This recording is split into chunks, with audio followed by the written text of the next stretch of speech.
All right. And before we start the podcast, I'd like to plug our Patreon account where we do a podcast where you don't learn anything. You see, on this podcast, you learn things. We'll just be shooting the shit with other comedians, like every other podcast that has ever been made by a comedian. What we did was, to make this podcast, is we tried to make it informative and interesting, and it turns out that people don't like that. People like it. No, I'm joking. But people want the other thing, If too. you only want to hear the bullshit, you can go to patreon.com/IDCat. The wheelbarrow. The car. What was invented first? There's no way to find out. Or is there? You might find out on I Don't Know About That with Jim Jefferies. Mm-hmm. Hello, welcome to I Don't Know About That with me, Jim Jefferies. I'm here with Kelly, Forrest, and Jack. That one was weak. It was weak, yeah. Yeah, which one was invented first? You go to that too much. You got to well, come up with some new ones. You do. Next week, Forrest is doing it. Okay, yeah, I'll do it next week, yeah. In the style of Jim. Yeah, like, being grumpy. Being happy. Being happy. Is there a difference? I don't think so. Which one came first? Also, baseballs. Jack has a segment for us, a new segment. What's it called, Jack? Forrest is going to introduce it today. Oh, yeah, I forgot about that. How was I going to introduce it? I don't know. Wow, Yeah. the prep here is incredible. It was something, people last week in comment world, people had commented and sent tweets saying that we were bullying you. Mm. And I said, you should get back at us. Mm-hmm. You should have a roast of the I Don't Know About That podcast. I'm going to name it. It's called You Don't Know Jack Shit. Yeah, there you go. I dressed up for the occasion. Yeah, put a blazer on. That'll stop you I'm going to getting stand bullied. up like they do in the other roast. Oh, he's going to I stand got my up. podium. Oh, you're hunched over now. Well, this is how they do it. I feel like Yeah. everyone's hunched over at the podium. Yeah, terrible posture is always the best way Are to you in start a frame? roast. I am, but we tested it out. You did a Oh, hunch. you came in early for this. No wonder you were standing like that when I walked He did in. some prep. He's written jokes down. Okay, here Put we them on a go. clipboard. So Jack's going to roast us, which is a form of bullying. Yeah. I'm the only person who employs you in the room, by the way. I understand. That's why yours are the longest. Okay. I try to get you laid though, so keep that in mind. Hey. Okay, so Yeah, how hard have you tried? Have you fucked him? No, God, Yeah, no. so there's an extra step you could go. Yeah, you got us almost kicked out of, what was Jones on Third or whatever. Okay. Were I you did trying not- to get laid on Jones on Third? I was helping him flirt with a girl, and then No, it Jones got Hollywood, really, Jones really Hollywood. messed you up. were like, hey, you tried the roast beef sandwich? I like spicy mustard. What do you like? Hold on, I'm supposed to be doing the roasting. Do you want a song for the roast?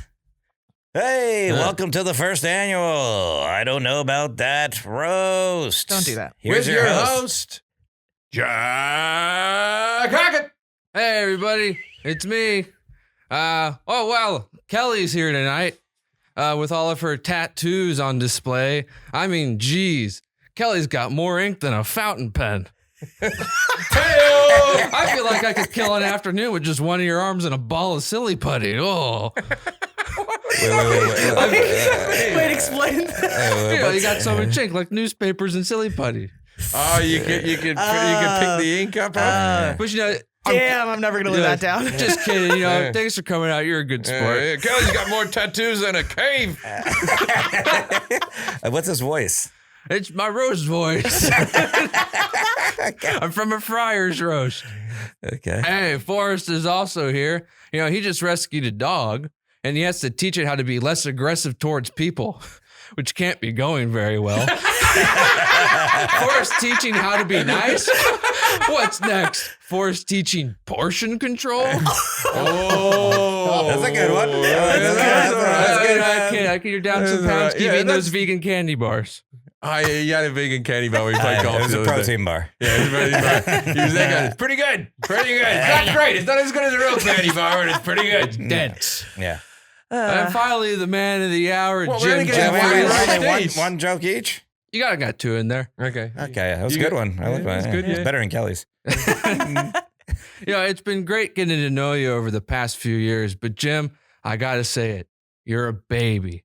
And I mean that in the technical sense, because like a baby, you spill food on yourself, you throw tantrums, and every time someone shows me a picture of you, I have to pretend you're cute and not a whiny blob that shits itself.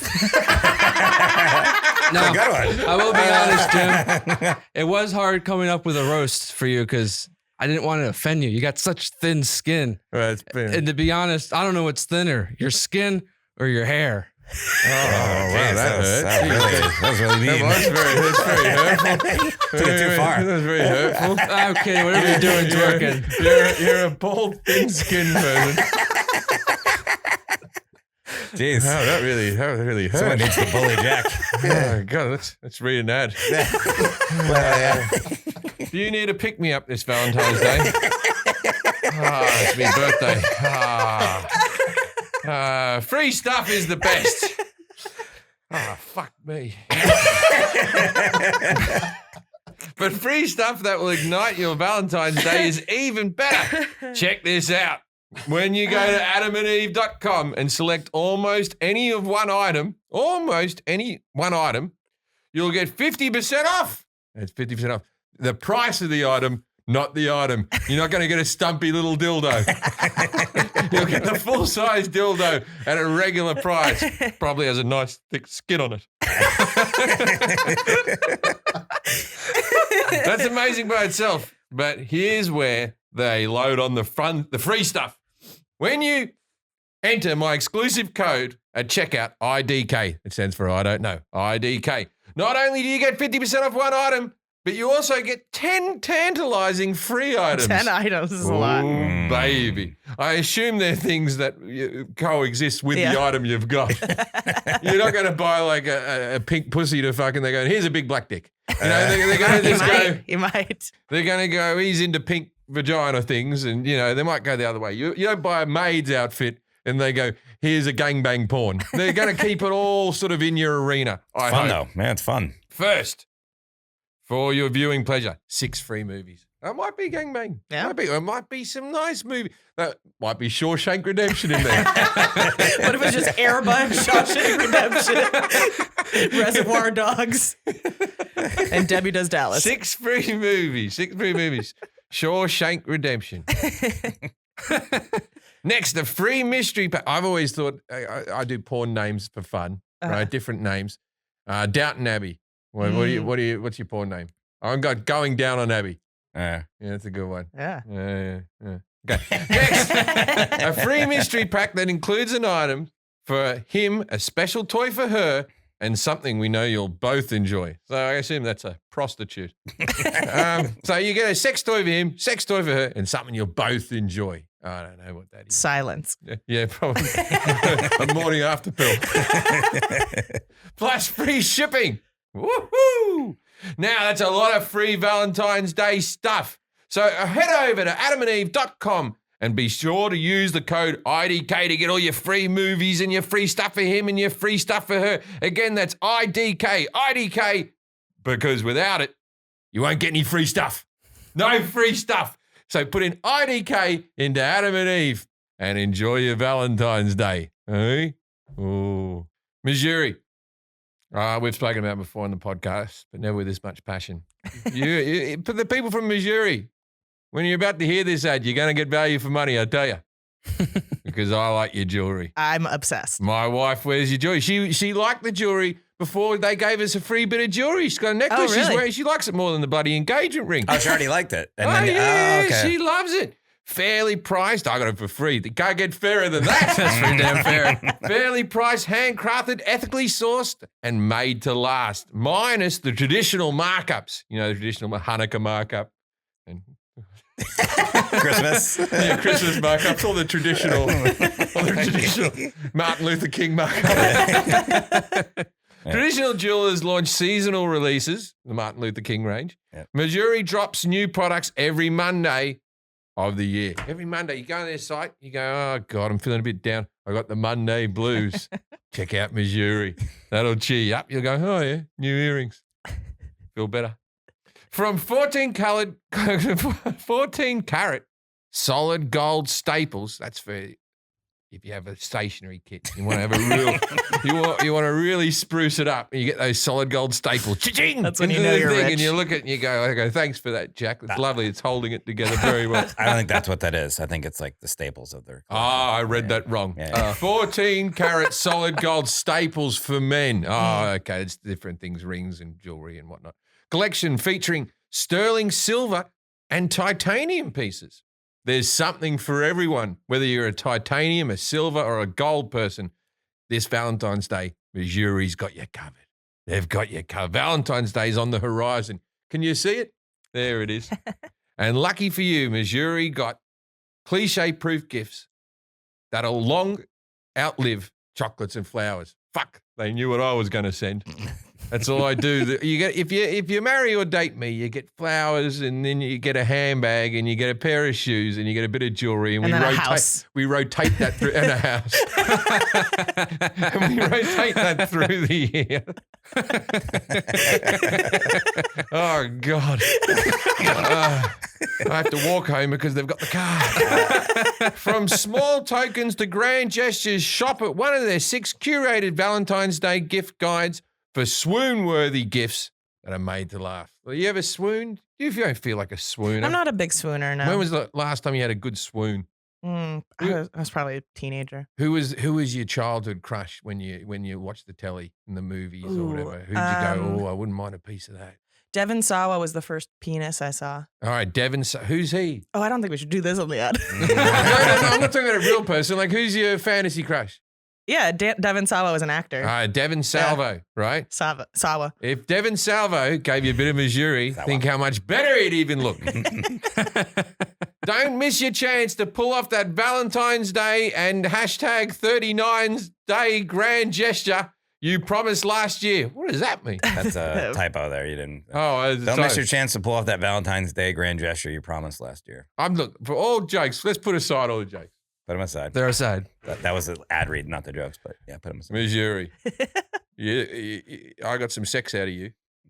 I gave that necklace. And I said, I got this for you. I didn't tell him that you gave it to me. So I got you this necklace. And she said, why? I go, because I love you. And then we got to have this That's good. sweet, sweet sex. I because bought one for my mom. Oh, yeah? Yeah, because the one that they sent me looks so much like a necklace that it? she used to. Yeah, Oh, okay, I'm obsessed with it. Yeah, Bianca really likes hers. Yeah, she used to wear a necklace that looks just like this all through my childhood, and she lost it. And so when I got this, I sent her a picture, and then I just decided to surprise her. And you said, I got one, you don't. Oh, you got her one as well? Yeah, I just sent her one. She hasn't gotten it yet, though. Now, you're necklace buddies. With Missouri, V-Day, which is when we beat the Nazis, has never been easier. Just pick the gift and they'll take care of the rest. Free shipping and gift wrapping included. I do that. I buy things drunk for myself and then I get them gift wrapped and they arrive to the house. I may have done this. Arrived at my house was from Cobra Kai was the Eagle Hawk karate t-shirt. I don't know how it came. It just came to my house. I was watching it the day before. I did have a drink. That's probably what happened. Visit Missouri.com/IDK for 10% off your first order. That's Missouri.com/IDK for 10% off your first order. Can't go wrong, people. Happy Valentine's Day.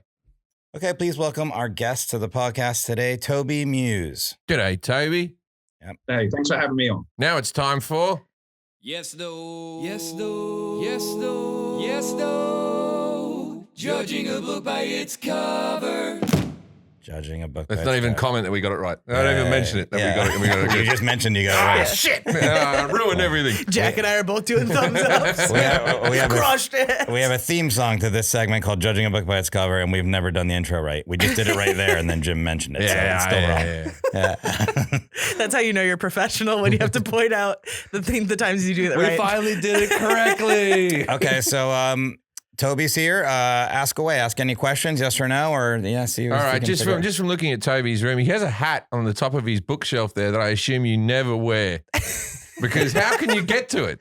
There was one stage you walked in and you were like, fuck that today. And you threw your hat and it landed up in the shelf. And it's been up there for a couple of years. Am I right, Toby? That's absolutely correct. All right. So The fashion changed anyway. yeah, so he has a temper.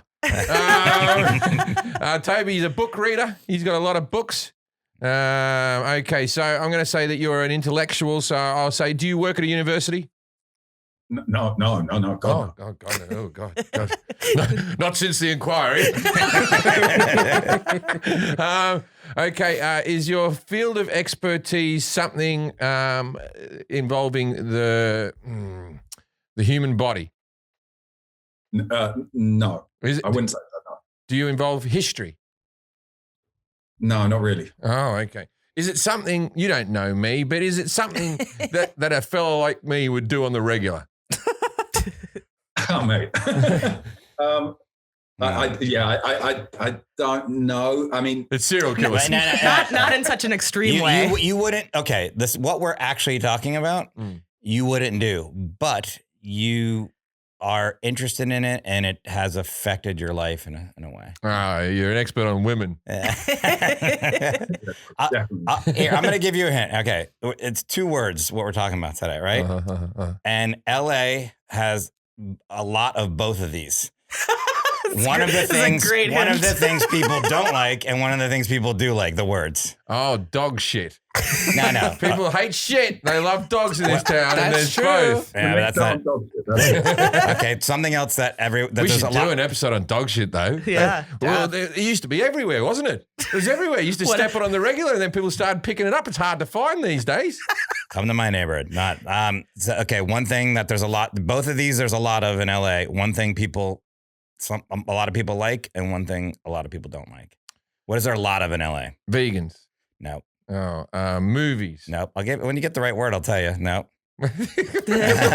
Oh, thanks for you. There's a lot of people hate this. What Everyone a good says system when you get the right word. What's one of the biggest complaints about LA? Traffic. Yeah. Okay, that's one of the words. Yeah. Now the other thing, there's a lot of Human traffic. No, people like this. No. Very close though. It's trafficking. Something trafficking. Drug trafficking. Cocaine trafficking. Cocaine trafficking. All right. Toby Muse is a war correspondent and documentary filmmaker. He spent 15 years living in Colombia, reporting on the civil war there and getting to know the drug traffickers, assassins, and their girlfriends who make up the cocaine trade. All that led to his highly reviewed book, Kilo, Inside the Deadliest Cocaine Cartels from the Jungles to the Streets. And why don't you tell us a little bit more about just your book and like kind of, without giving away too much to Jim, but like just kind of like how you got to write the book and learn about all this stuff. So as a foreign correspondent, I was living in Colombia. I was covering the Civil War, but everything kind of comes back to cocaine because it's such a big part, unfortunately. It's this affliction for Colombian society. And I ended up doing stories about these people. And you would start off with saying, I started off doing a story about a contract killer who's kind of for the cartels can be almost disposable. These young men and women just ready to die for this drug. But I was kind of gaining confidence within the organization because they would see that I would never give up names. No one would go to prison for having participated with me in this story.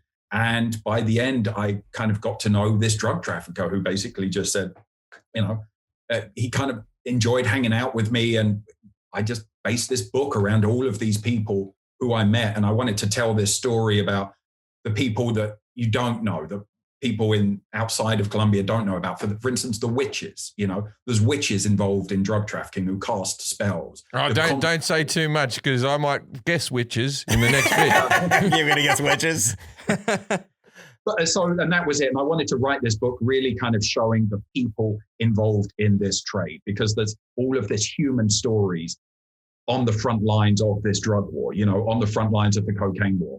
And that's why I wanted to, sometimes too often we talk about drug trafficking using things about statistics and pie charts and graphs, whereas really cocaine revolves around the darkest, most intense human passions: greed, lust, treachery. And that's the story I wanted to tell in my book, Kilo. All right, this is going to be interesting. Yeah, because I think if we just did cocaine, you might know some things. I know, a little bit. I've seen it at a party. You smelled it? I once had a girlfriend maybe 15 years ago, went to a party, and I think she was trying to be cool, and she was like, oh, I'll do some of this as well. And the cocaine was, I didn't know if she'd done it or not, whatever, and she got the straw, put it in her nose, and then blew it all off the table onto the floor. And I brought her to this party and I was like, what the fuck was what was that? And she goes, but it's called blow. And I'm like, oh no. Oh no, you thought that would go up your nose through blowing. Maybe she thought you blow it on everybody else. Yeah, you stand close to it and you blow it in everyone else's faces. It's a communal drug. All right, so I'm going to ask Jim some questions about cocaine trafficking, or he's going to tell us some stuff too and see how he does. And when we're done, Toby, you're going to grade him 0 through 10, 10 being the best on his accuracy. And Kelly's going to grade him on confidence. Should be very confident. Yeah. Well, it's very. Yeah. He hasn't done any cocaine today, so he won't be that confident. I haven't done any in a very long time. It's a horrible drug if you're listening at home. Don't get involved with that well, drug. You're too old. It's a stupid, selfish fucking drug. It never ends well. And then I'm going to grade him et cetera. We'll add all the scores together. 21 through 30, you're Pablo Escobar. 11 through 20, Pablo Picasso. 0 through 10, Pablo Pascal. I don't think he's done coke. Picasso might have, I think. All right, I'm assuming he might have. He did drugs. Yeah. Who knows? Pablo Francisco. I don't think the Mandalorian's done cocaine now. Oh, no, I think he's done. Can't with the helmet. Okay. Can when he's all by himself, but no, not in parties. Well, this is it. Let's start off easy. Like what countries does cocaine come from? South American countries. But like name some. Yeah. Colombia. Yeah. Is the big one. Is where I'm sure it comes from all the places down there where they can grow the plant. What plant? The cocaine plant. Cocaine plant. Okay. Do you know what it's called? No. Okay. Confidence dropping. So Colombia is the only country you think? I mean, no, I'm sure it's Argentina and Brazil and all that. I'm sure they all do it. I don't know if they make that much in Europe or any. They definitely don't make it in Australia. Fucking hell. I heard now that COVID, because Western Australia is have a comedy festival on right now, and I don't know a few of the comedians that are down there. And cocaine in Australia used to cost $250 a gram, right? Even in Australian money, it's like 180 American, right? And that was ridiculous because it's so hard to get into Australia. But now that's the only country that's opened up, but no one's coming in. The borders are shut off. Cocaine's bumped up to $400 a gram. Well, here's a question. Most expensive gram in the world. Where is that? $400 Australia. Australia is the most expensive? Oh, there'd be a prison somewhere where you'd have to pay more. But I think no, New Zealand would be $420. With GST tax, with the taxes. Yeah, I was going to say New Zealand. New Zealand. Okay. What is a cartel? It's when a car shuffles in its seat when it's playing cards.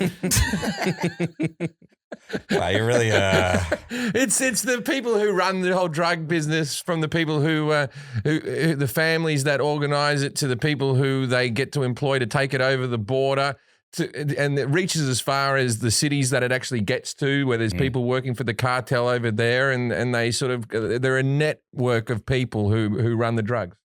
Okay. That network was a good word. Yeah, sure. How does cocaine get to the U.S.? What you do is you jump over the wall. Okay. No, it comes in planes. It comes by boat. It comes by people with condoms up their ass. It comes people just coming over the border up through Mexico. It's if the movies have taught me anything, you fly over places and you drop bags of it in fucking swamplands, and then people scurry out and get the bags, and then in shipping containers, and people are paid off on the border. You know, so I watched the whole thing about crack, that documentary the other day about crack. So the Reagan administration, the FBI and all that were fully involved in the whole shipping of cocaine. And then Nancy Reagan's going, just say no. And it's like they were pretty complicit in the whole thing. Yeah.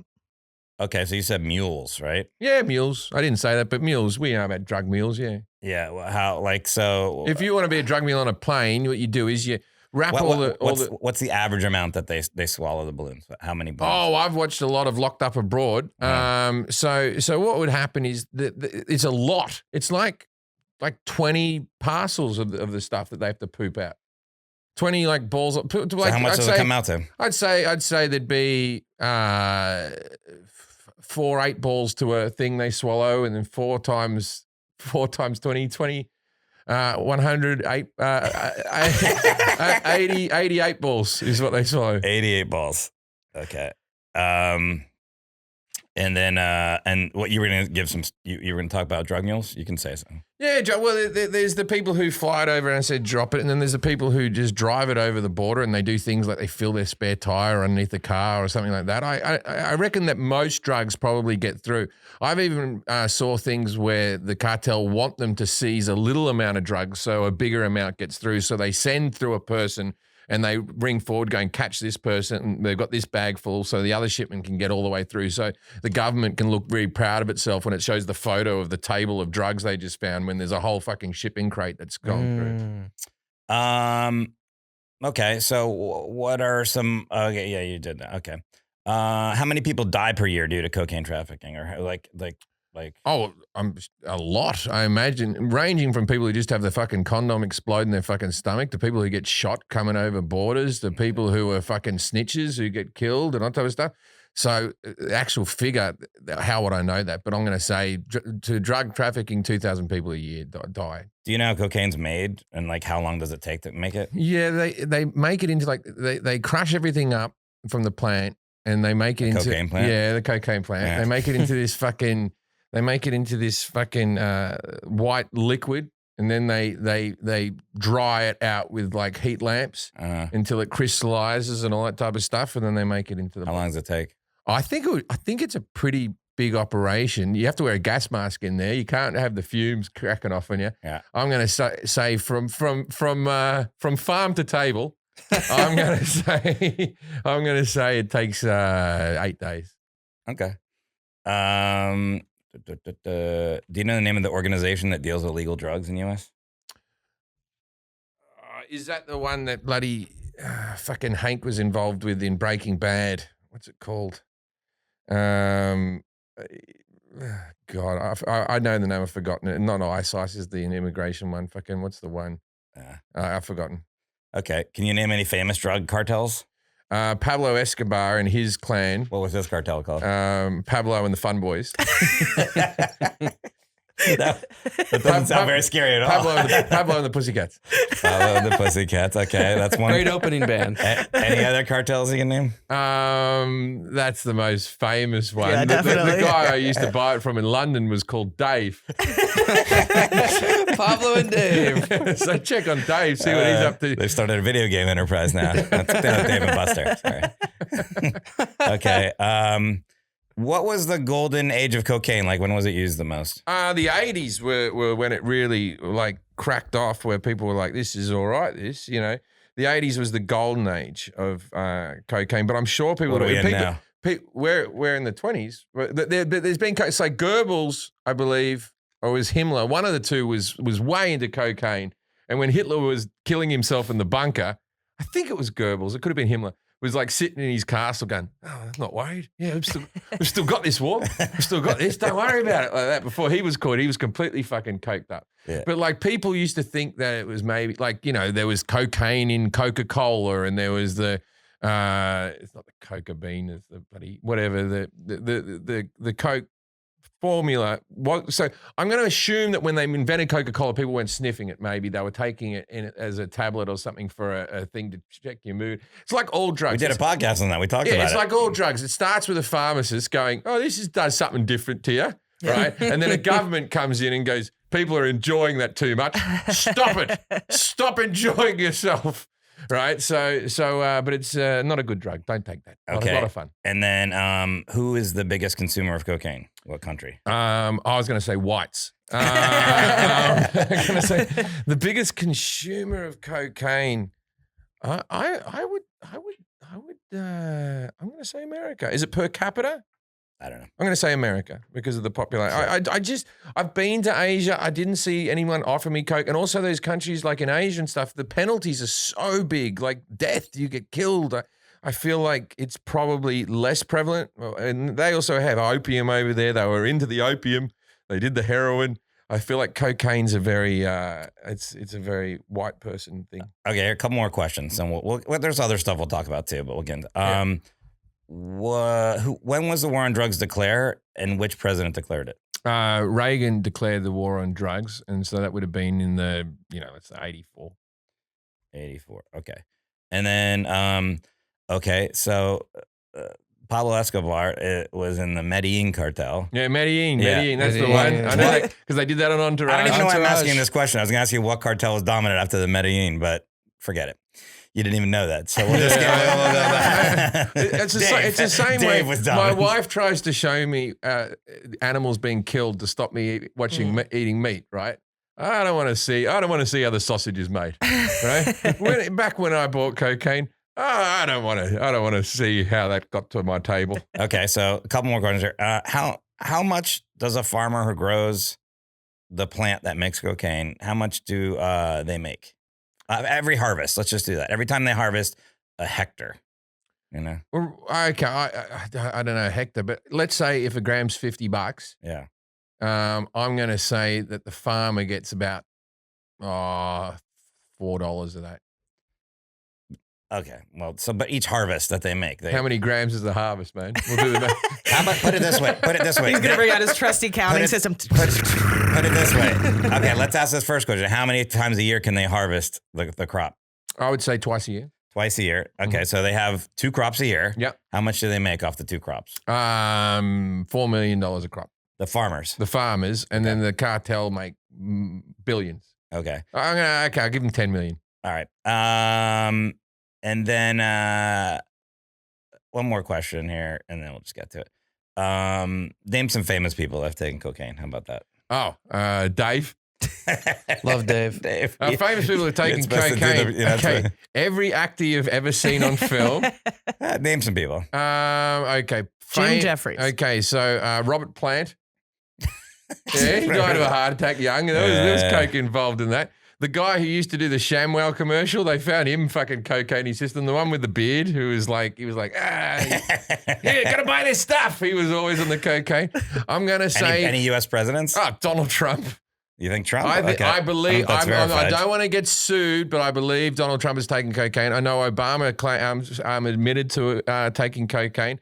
Bill Clinton's fucking is taking cocaine, but he would never admit to it. He didn't admit to inhaling a fucking joint, so he's not going to say it. And then I'll go back in the day. I reckon Washington, that's why you had to have the wooden teeth. Well, that was meth. He's like, get rid of these fucking redcoats. Okay. Oh, here's actually one more, 2-part question I want to ask you. Biggest consumer city in Europe? London. Okay. And what is the purity in London for the cocaine? Oh, not very good. I've had better cocaine outside of London. The best cocaine I've ever tried. Give me a percentage in London. Purity. Montreal. Okay. There was one bag there that was stupid. And I had to perform and everything, and I thought, I'm a bit tired. This will pick me up. And oh my God, my face was dripping off my skull. What percentage purity in London? London, I'm going to say it's 20% pure. 20. All right, Toby. So on a scale of 0 to 10, how do you think Jim did on his knowledge of cocaine trafficking and production? Yeah, I would say between 6 and 7. You know, let's call it 7. I thought he did well. I thought, even though he said cocaine plant. Yeah, that kind of as soon as you say it, I'm going to know what it is. Yeah. Okay. Coca. But yeah, What? How do you do in confidence, Kelly? I'm giving him a 4 on confidence. 4. You weren't very. Damn. So right You now should have done cocaine before you answered the questions. Right now you got 11. I'm gonna give you -2 so that you're the Mandalorian because you like that. Yay! All right. Okay, so let's start with countries. Jim said Colombia. He said every country in South America. Is that correct? no, really, cocaine's only ever really been made in 3 countries: Peru, Bolivia, and Colombia, the kind of northern tip of the Andes. Now, there may be kind of this reports of possibly in Central America. That's something new, but I don't think it's been confirmed yet. I've never heard of cocaine being produced in Brazil nor Argentina. That's funny because I had another drug dealer called Andy. I did. Is that just because of the climate is like perfect for it, or? Yeah, I mean the Coca plant, I guess, is I probably shouldn't have given it away. But No, yeah, it's fine. We're doing the answer now. You can just say whatever you want. Yeah. So this is a coca plant. It's naturally occurring there, and it's tied in with the indigenous as well there. So they long history of using the coca plant, but not for cocaine. And there's also that these are very unstable countries. For a large-scale criminal operation, you want an unstable country. Right. So the more stable, the more law orderly the country, obviously, the less you're going to have some multi-billion-dollar cocaine industry under your nose. That's because you want to pay people off, etc. I assume people are corrupt. Yeah, but also in terms of a country like Colombia, it's just the central government just simply doesn't control large parts of the country. Right. I mean, it's an amazing country. I do want to say this because I live there. Many people go there on holidays and have an amazing time. I'm talking about the Colombia that's harder to get to. And there are vast parts that there's just no one's in control. And that's what you need when you're kind of growing coca, you're producing cocaine. You need a place where the police are just not patrolling. They don't have the capacity. Okay. I never even thought about that. Yeah. Yeah. So like out in the jungle, right? A forest, whatever. Yeah. So okay. I just like that the drug's organic. For your health. Is cocaine organic, Toby? In its purest form, yeah. No, it's zero organic. No. And in fact, there are some people, I mean, God bless the scammers. They're trying to sell, like, I think, eco-friendly cocaine. The least eco-friendly thing on the planet is cocaine. I mean, do you want me to get into the ingredients? Sure. Yeah. So, I mean, the process of making cocaine is you take the coca leaf, you take about 1 ton. Hold on, gotta give me a pen. That's going to produce you 1 kilo of coca paste. But you put all of the leaves on the floor. You pour ammonia on it. You pour like cement, cement powder. They stomp up and down on top of it. These small farmers, they turn it into mulch. They then add gasoline to this. They let that sit for a few days. The gasoline's drained off and it's this coca gasoline solution. And then it dried out. The farmer sells that thing called coca paste to the cartels who have their own laboratories. They add sulfuric acid, they add hydrochloric acid, and then that's when they dry out this brick in these dozens and dozens of microwaves they have. And that's where you get your block that's 99% pure cocaine. Oh.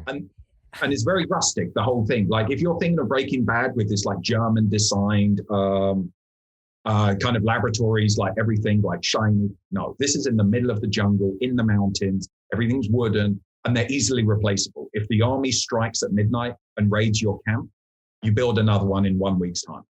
Right. So it's more like moonshine. Just hillbillies making stuff. Totally underground. Also, who was the first cunt to figure that out? You had the plant and you went, if I had some pneumonia, some gasoline, some hydrochloric acid, and then we all stamp on top of it, I think we're onto something. Like, how is that a lucky accident?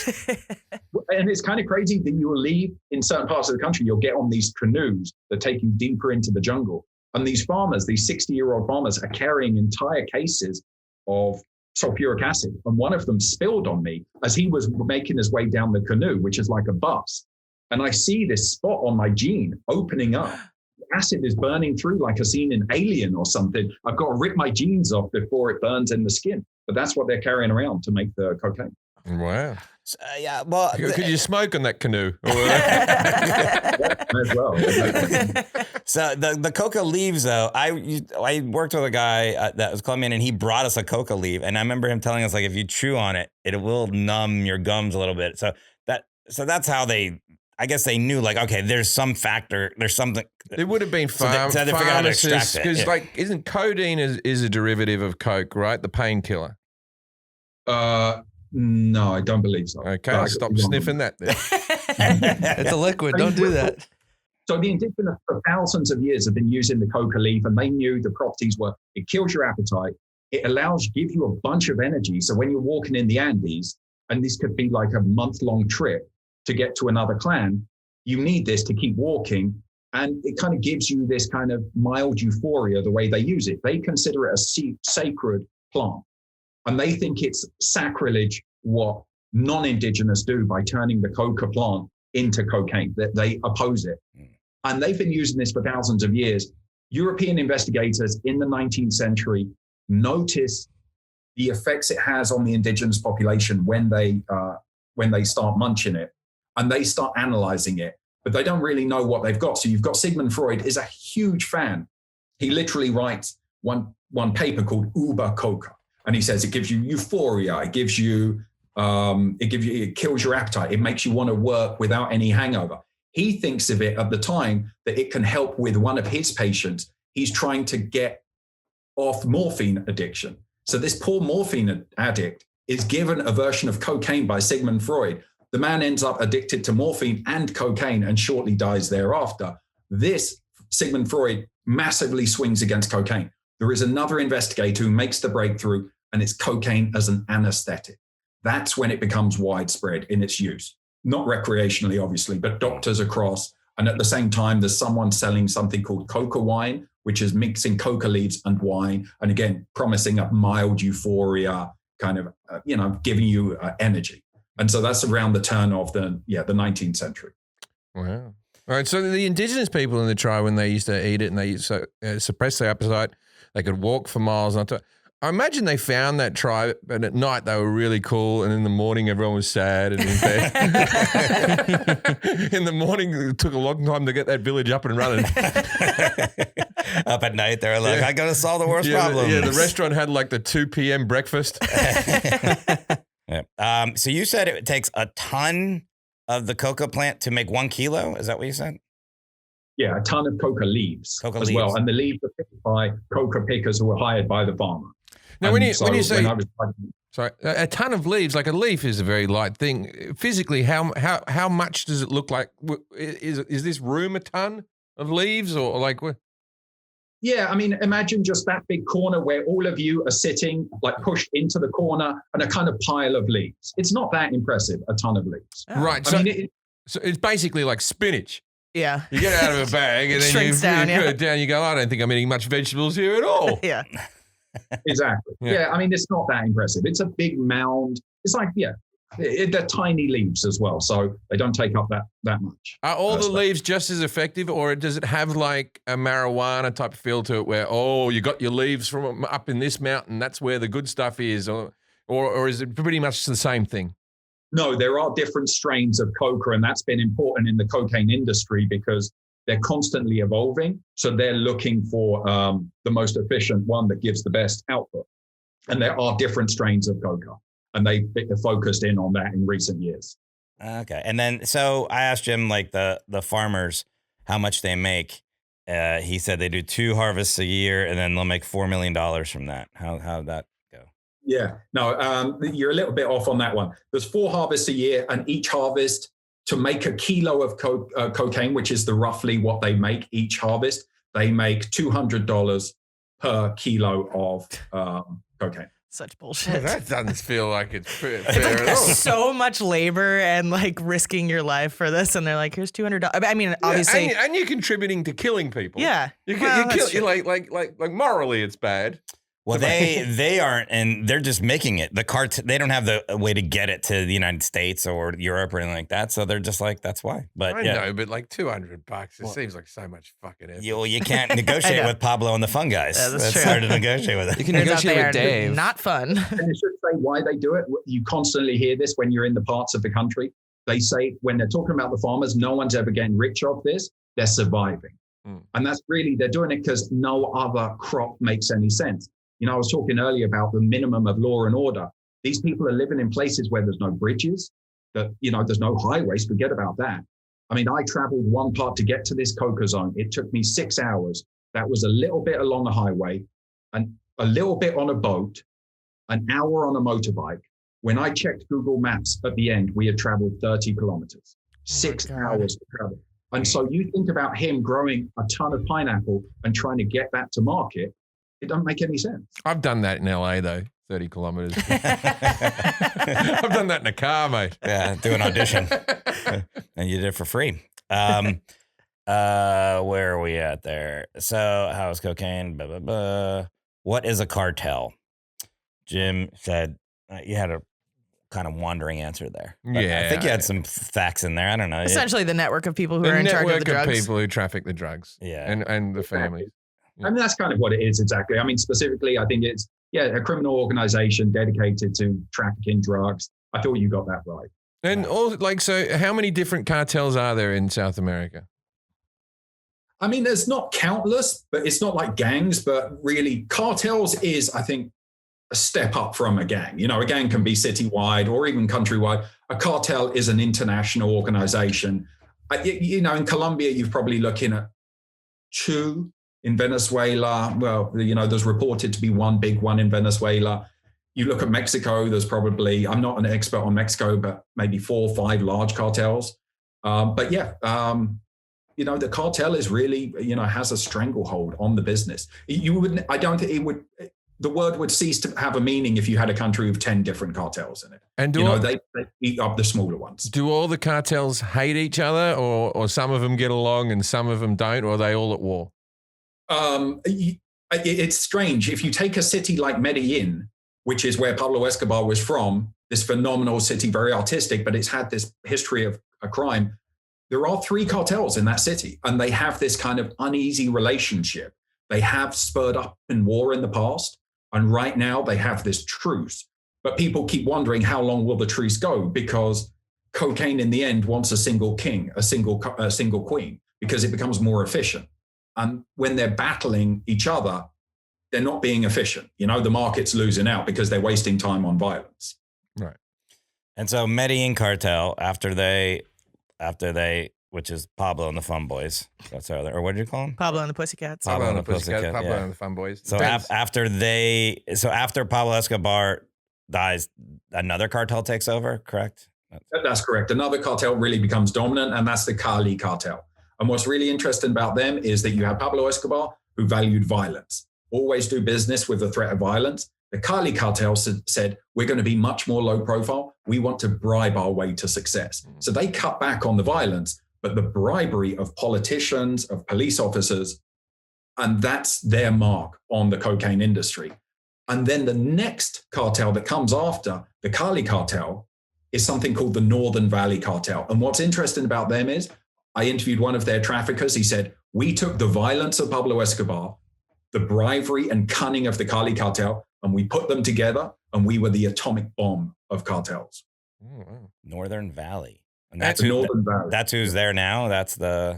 No, they're gone because they ended up, when they were on top of the world, as often happens, they had it all. They start to fight amongst each other. Mm-hmm. Yeah. So the 3 leaders of that cartel go to this deadly war that takes 2, 3, 4 years, and it tears up different parts of Colombia. They just dissolve themselves. They did a Three Stooges movie about it. I want to wow. So this is the way, I said a long-winded answer. What is the most popular way to get cocaine into America?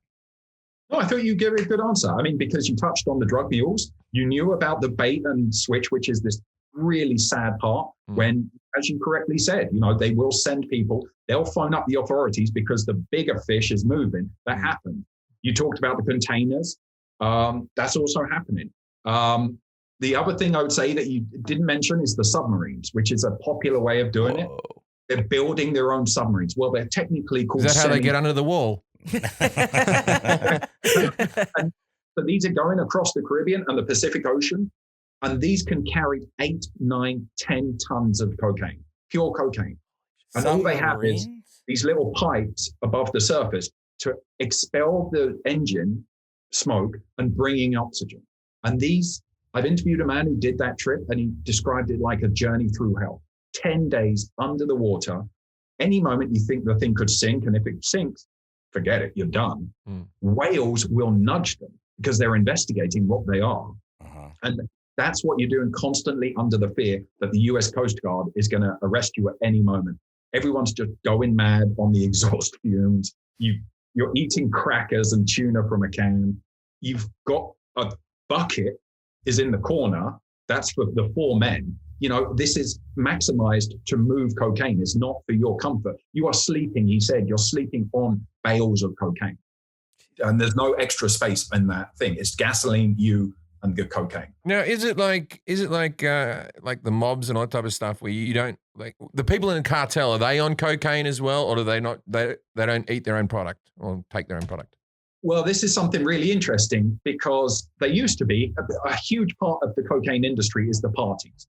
This is where the traffickers bring their girlfriends and they all kind of get together in the nightclubs or they'll host their parties. And yeah, they used to do cocaine. What's really taken over is this drug called 2CB. Now, I've never heard of it outside of the Colombian.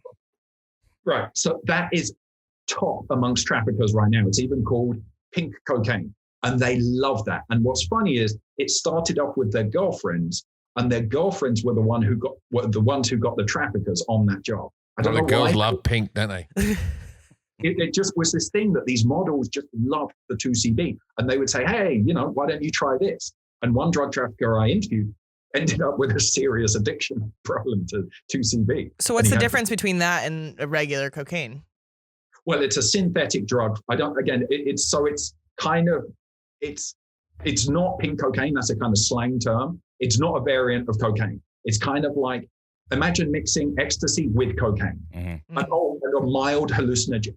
I've done it. Damn, that sounds like a fun time. I've done 2CB. You've done it? Really? I did it probably 20 years ago or something. Like a long time ago, I did it at a club in Miami Beach. Was it good? It was very fun. Yeah, it was a good time. But it was, like you said, it made in a lab or something like that. Yeah, and it was one time someone just said, this is 2CB. And I remember watching Face Off, that movie. Mm. And when they're on drugs in that one flat, and I just assumed that's what they were doing. That's how they were acting. Did the guy in the submarine take any coke? I reckon that would make the time go faster. No, but he did tell me he was a kind of interesting guy because, again, what they look for, cocaine, when they're looking for the people to take the biggest risks, they're always looking for people who are in trouble. So he told me I had a debt. He was in the party scene. Everybody knew he had a debt. And to get through it, he would nibble on pills of MDMA. He said that was the only way he could get through it. And he said his captain was an absolute lunatic. People were literally kind of heart of darkness, losing their mind down there. Because, no sunshine for 10 days. It's just, even the Coast Guard of the Colombian Navy, whose job it is to hunt them down, tell me they feel sorry for those guys. But it's good money in Colombia. You get $20,000 if you make it successfily. You always get upfront $10,000 because the risk is so high. You're either going to die, you're going to sink to the bottom of the Pacific, or you will get captured. So your family at least will have something. How close was I on the drug mules and the condoms or whatever they wrap it up in? Yeah, you're absolutely correct. That's a very common thing. The other thing is that they get it into these little balls and they swallow it. I didn't really understand. What do you think in terms of kilos, how much do you think an average drug mule carries? I think they could get. I don't think they could get a kilo in them. I think half a kilo. So you're close. It's usually a kilo to a kilo and a half. A kilo and a half is the higher end. Remember, the drug trafficker has to make his money back, her money back. So he's no point just sending someone who's not carrying a lot. Right. And so can men carry more than women because we're larger, or is that got nothing to do with it? I think really they're just looking at people when they care. If they actually care about you, they're trying to see, are you not going to call attention to yourself? That's what they're looking for. I think instead of male or female. And how common is, every time I watch Locked Up Abroad, there's always like a thing that bursts. Because I remember a guy used to sell drugs and it used to be like a really tightly wrapped cellophane thing, and then they burn off the edges. And I think this drug dealer used to keep them like that, so that if the cops ever came towards him and he'd just swallow the drugs himself. You know what I mean? What was I talking about? Drug mules? Yeah, I had a question. I think you were asking how common it is. How common is it for it to break? Break? Because that's always it definitely happens. In my book, there's a case of, because you'll pick up the news article. There was a Japanese tourist who was flying back from Colombia. I don't know where he was on his way to. They had to make a medical emergency stop because he was feeling bad. By the time they touched down in Mexico, he's dead. And the autopsy revealed he was carrying all of this cocaine in his stomach. Have you ever had sex and a condom breaks? I mean, let's think about that. Yeah, I don't think it's one condom. I think you wrap it a bit better than that. I don't think it's just one condom. Maybe they don't. I don't know. Yeah, I don't know either. Okay, so prices and stuff. How much does a brick of cocaine cost in Colombia? What did you say? Around 1,000? Or what did you say, Jim? I don't even know. He said, I don't think we asked him that question. Oh. Okay, I'll tell you right now. A brick, what, a kilo? I don't know. Is a brick a kilo? I'm not even sure. Yeah. A brick's a kilo. So how many grams are in a kilo? Oh, Christ. I'd say a brick just on the from the wholesalers, from the thing, before it's all cut up and before it's all moved. I'd say a brick costs $80,000. Toby? No, a kilo of cocaine in Colombia, sells for around $1,600. What the fuck? I knew that was going to be your What response. the fuck? They sell. And how much is it worth in America a kilo? A kilo, well, there's different prices. So a kilo in Miami is $25,000. A kilo in New York is roughly $40,000. A kilo in Mexico is around $10,000. Yeah, big markup. The idea, this hasn't been cut yet. They'd love this on Shark Tank. This would be well, a really good one. that's, I got my figures way out there. But yeah, okay. So $25,000 is pretty good, really. Yeah, on Shark Tank, this would be great. Be like, what's your markup? You're like, whoa. But like, also, who are these lazy New York people? Just drive down to Miami, save yourself 15 grand. Yeah, just throw a bunch of kilos in the trunk. No problem. I don't think anyone pulls you up driving from Miami to New York, do But they? I've gotten pulled over many times. Yeah, but you look shady. Jack does it. No one's pulling Jack up. No, I don't want to get involved. Okay. And then the most expensive gram in the world, Jim got that right, I think, right? Absolutely, yeah. And he even updated the price because my prices were, it's New Zealand. Yeah. And it's exactly as you say, it's the hardest part of the countries that report that details. There are countries that don't report. So some countries in Asia do not give this information out. But of the countries who do report, it's Australia and New Zealand, the highest. And as you say, I was given a price of around 230 grams before the whole COVID thing. Now, as you say, I mean, you say 420, as you say, easily. I think it's Western Australia. They're not even letting people in from New South Wales, and it's only Western Australia and South Australia are locked off, right? So you're not even getting the cocaine from Sydney and Melbourne, right? No one's flying into Perth with it. You know, there is a shipping yard there maybe, but like Perth is so isolated, that city.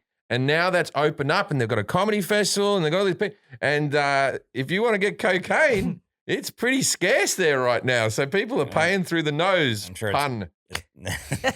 I'm sure it's terrible. No, yeah, it's not good. No. Well, I haven't been there. I don't know. Yeah. And then the largest consumer of cocaine, I think Jim got right as well, right? Got right. The United States, followed by Europe. Yeah. Yeah. And so London, I know it was the largest consumer in Europe, but the purity in London. I was right in London as well. I got it. What's this fucking 4 and 2? You said Cocaine You weren't Plan and Pablo and the I know Pussycats. Coco, and Pablo and the Pussycat was a funny one. I know it was Pablo and the Fun Boys.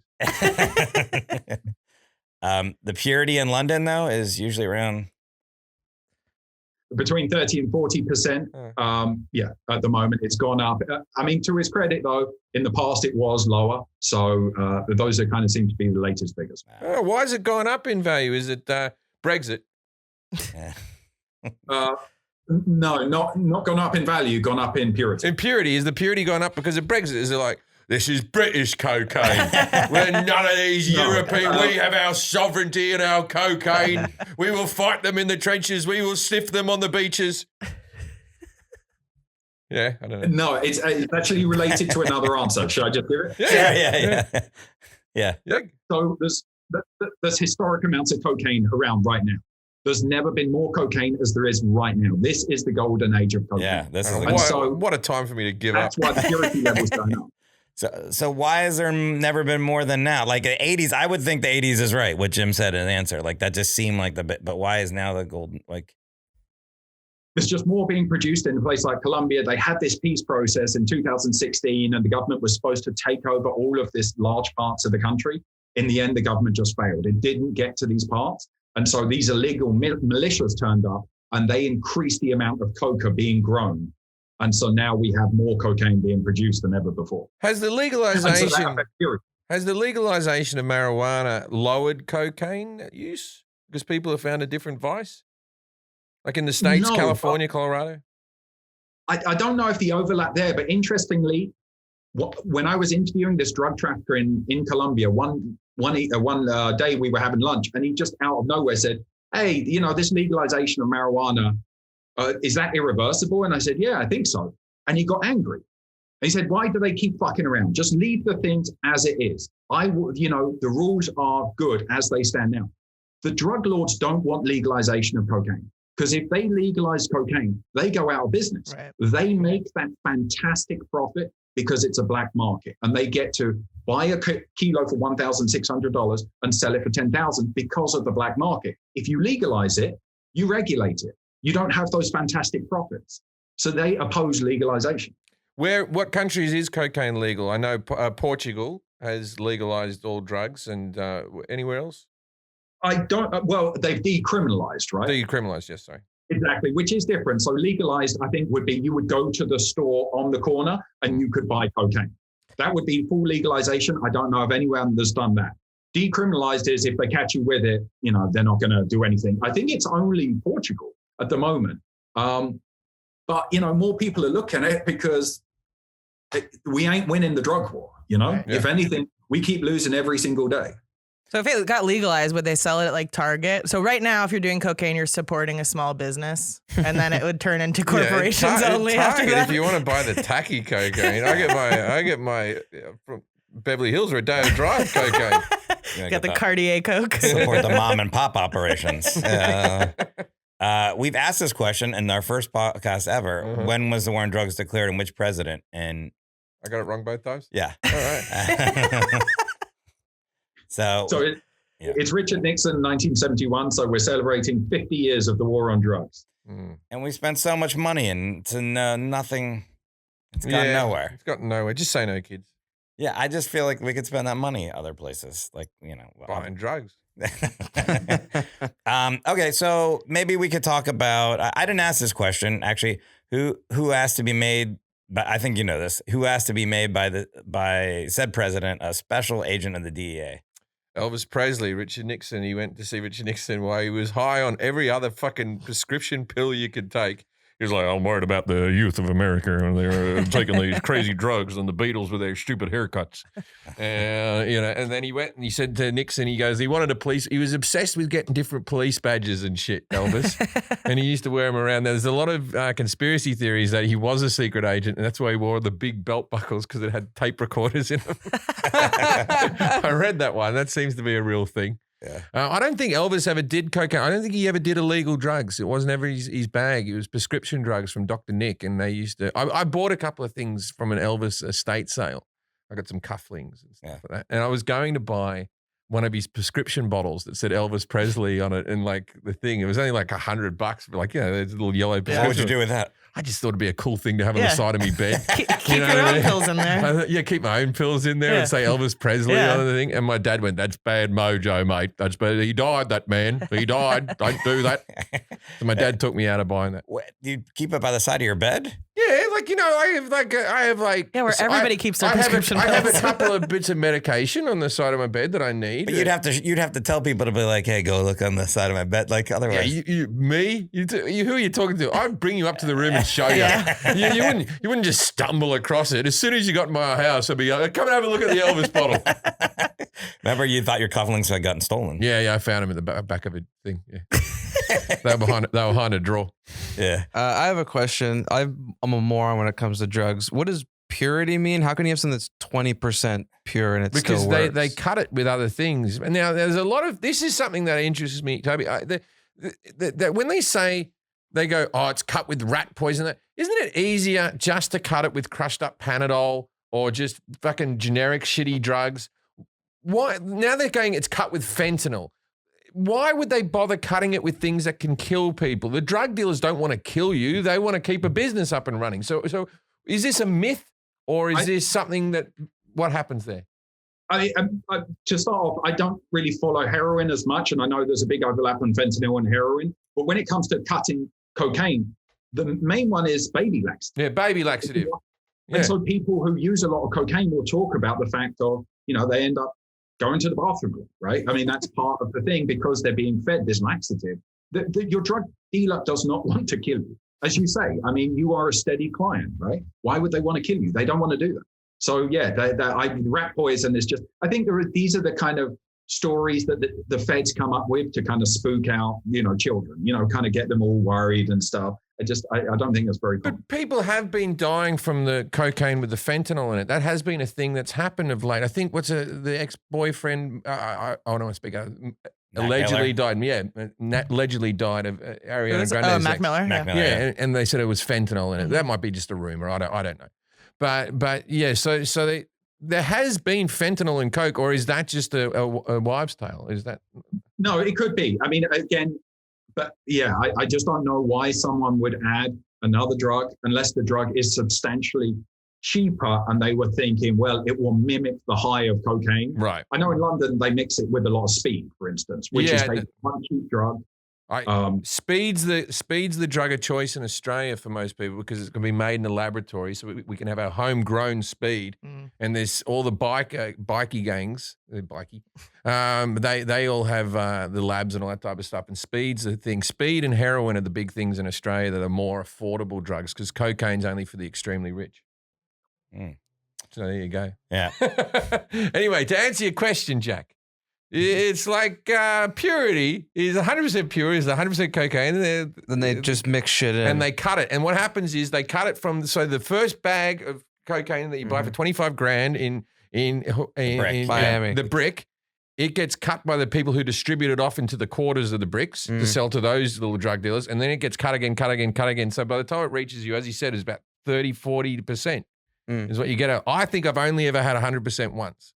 Where I went, oh, this is a completely different thing. Oh, really? Yeah, where this is like... In Montreal? Montreal one time, yeah. I'll tell you the story. If I tell you the story, everyone will know who the guy is that gave it to me because it's very exact. What? Carrot Top? No. I'll say one word and you'll go, you got it off him? Right? So I'm not going to... Off camera. Yeah, off camera, I'll tell you. Okay, all right.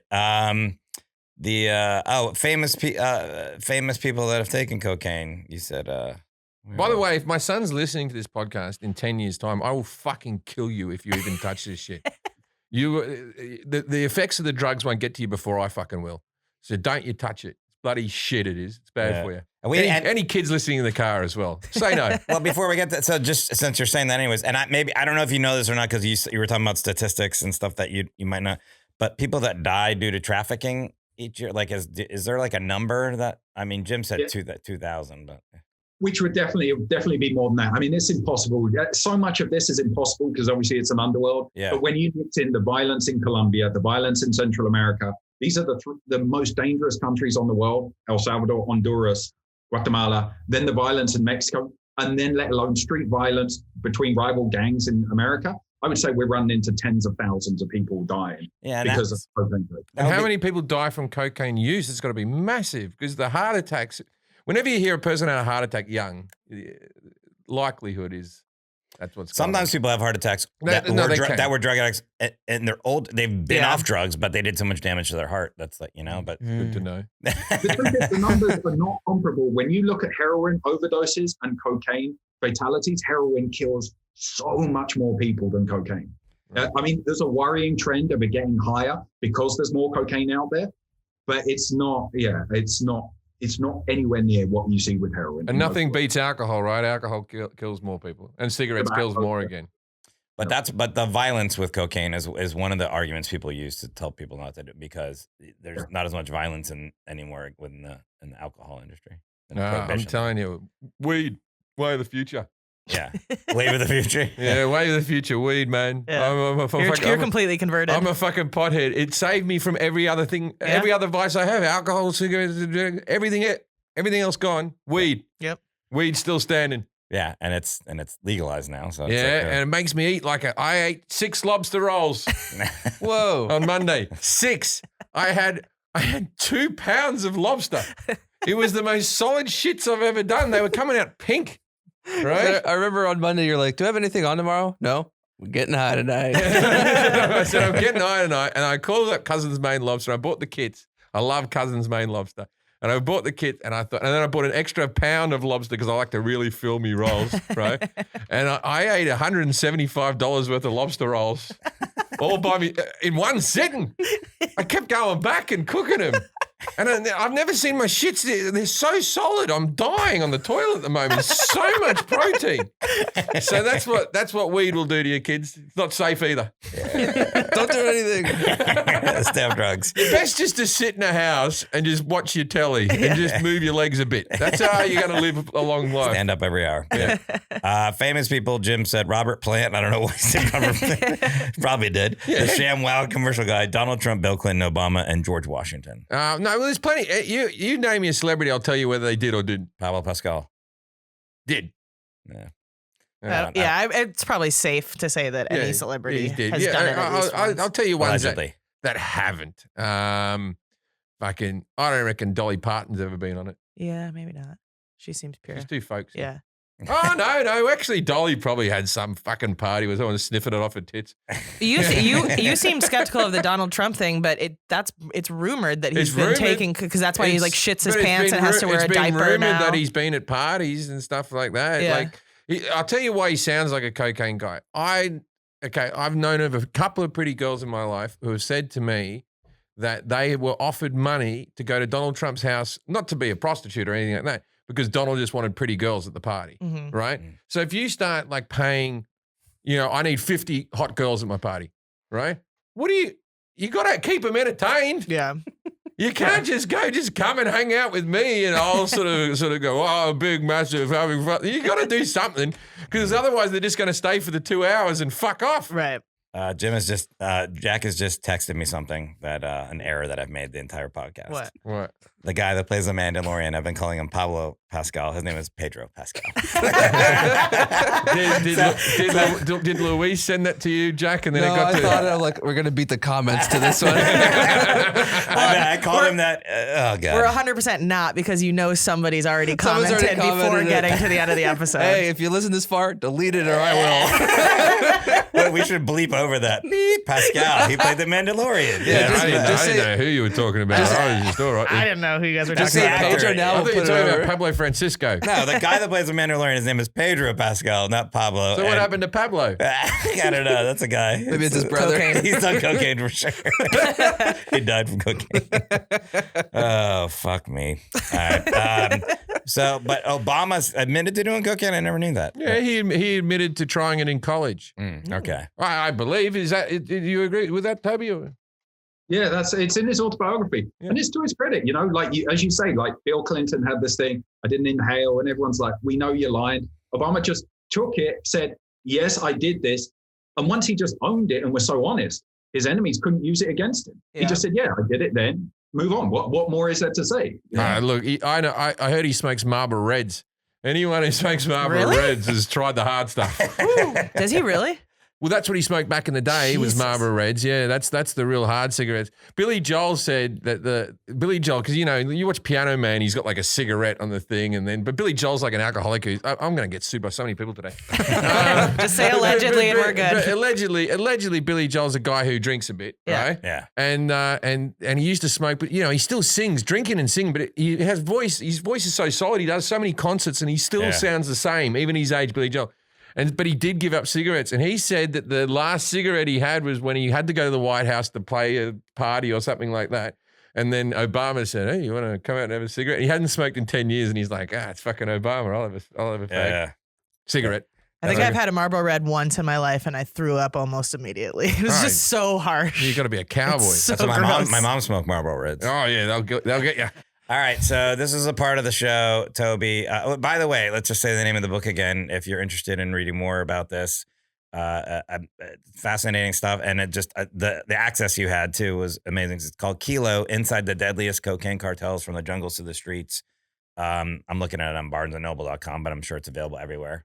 So this is part of the show called Dinner Party Facts, where we give our listeners or viewers some sort of interesting fact or like tidbit that they probably don't know about this subject. So what do you have for us?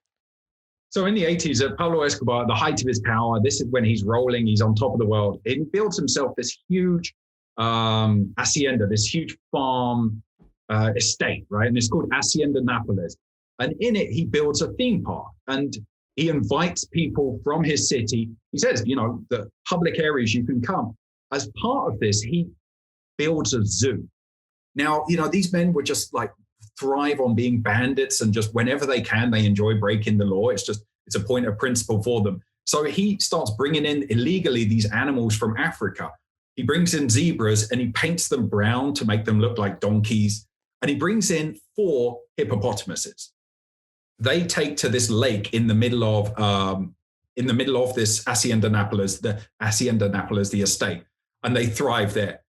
Pablo Escobar's killed in 1993. He's hunted down like a dog. He dies famously on that roof. He's shot down.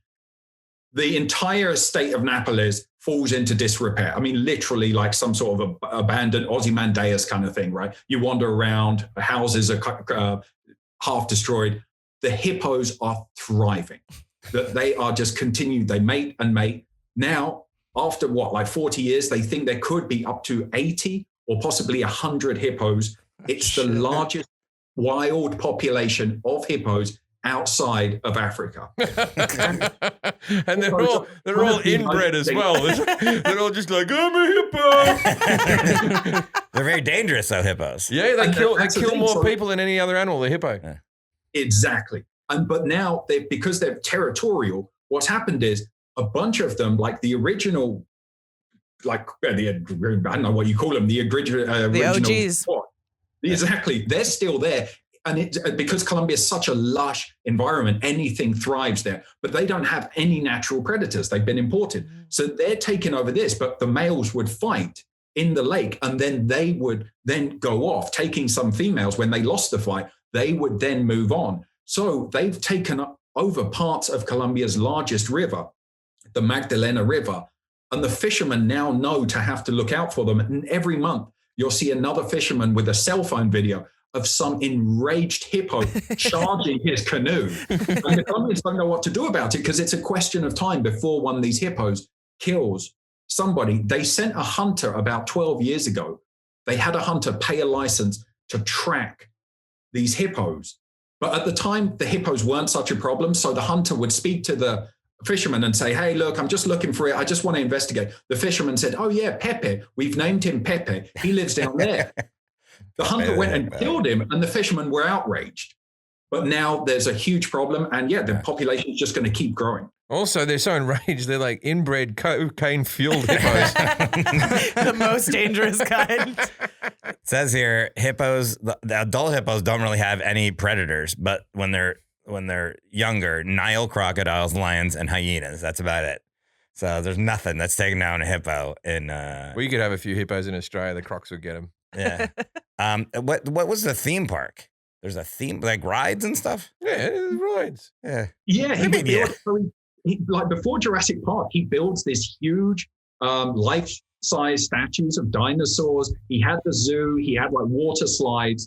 And then he would invite people. Like Pablo Escobar's relationship with especially the poor is interesting. He came out of them, and he built, remember, an entire neighborhood in Medellin. They loved him, didn't they? They thought he was wonderful.